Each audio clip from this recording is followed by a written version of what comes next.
Don't be fooled. Kinds of problems you're going to see in geometry, and most people know how to do this one and then don't exactly know what to do with that one.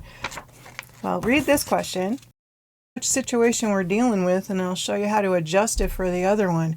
Bob stands 50 feet from a flagpole. He measures the angle to the top as 48 degrees. How tall is the flagpole? Well, which one of these do you think is talking about there?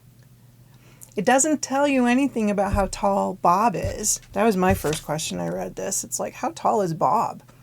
Because in real life, I'm thinking it's this. Like, who's going to measure an angle from the ground? Well, I think, though, the word problem as written is talking about this situation.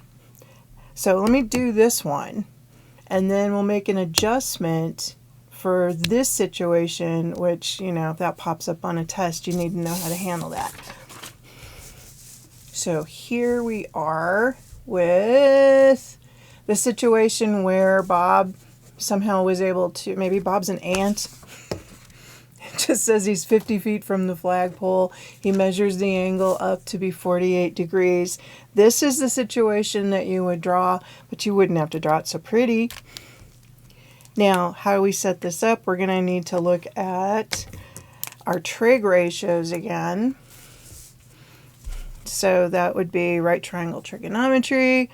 So is it sine, which is so? Is it cosine we need? Or is it tangent that we need? Well, you got to mark up the diagram and see.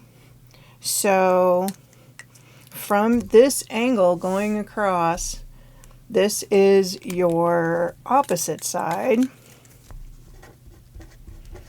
And this one is your adjacent side. You're touching your angle. This is the hypotenuse, assuming the right angle right there, which we probably shouldn't have assumed, but yeah, it's a video. All right, so opposite and adjacent, O and A, means we need to use tangent. So setting this up, we're going to have the tangent of 48 degrees equals opposite over adjacent, which is, why am I writing adjacent? I'm just going to put 50 feet there. Multiply both sides of this equation times 50. I don't go for the tangent of 48. I don't change that to a number until the end. I just know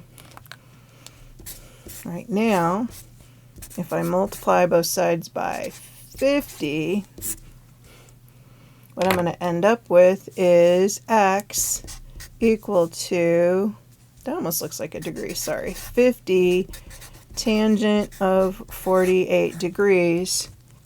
That's the fastest way to do this, because now you can grab your calculator and I just put it all in one line, and I ended up with x equal to approximately 55.5 feet. So for this problem setup, assuming the angle was taken from the ground, we think the flagpole is 55.5 feet.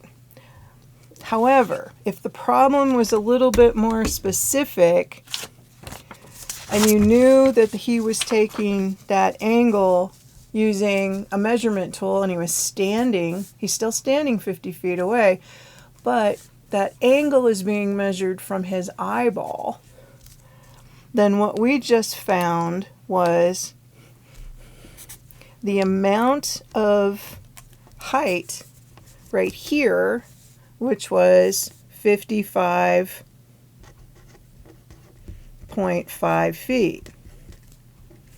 But that, you know, that flagpole's not floating in the air. There's another distance here, right? This piece, correct? We don't know what that is.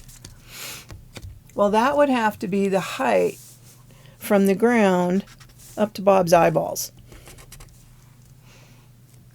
So in the problem, they would tell you that. They would tell you how tall he is. And in this problem, they didn't. But let's just make a height there and say that he is 6 feet tall.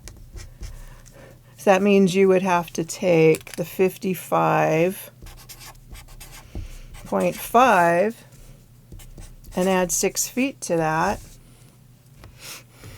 And if it's a final exam, I would probably use a calculator because my brain would do funky things. 61.5.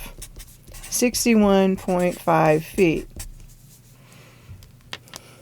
That would be the answer to this problem if it were written in such a way that it would tell you how tall Bob is. But the trig, to answer the question, is the same in both. The question is, how tall is Bob?